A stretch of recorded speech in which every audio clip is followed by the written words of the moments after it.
So, I'm going through Zomato's bug bounty on HackerOne, and guess what I stumble upon? A file upload vulnerability, but not just any file upload issue.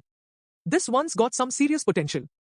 Here's the deal. I was able to upload arbitrary code like JavaScript and PHP to their S3 bucket, where they're only supposed to allow files like CSV, Excel, and PDF.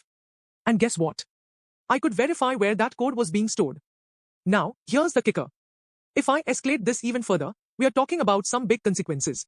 If this code ends up being served on their server, which could be running Nginx or Apache, we could see stored XSS, remote code execution, and possibly a lot more. But instead of playing around, I reported it immediately.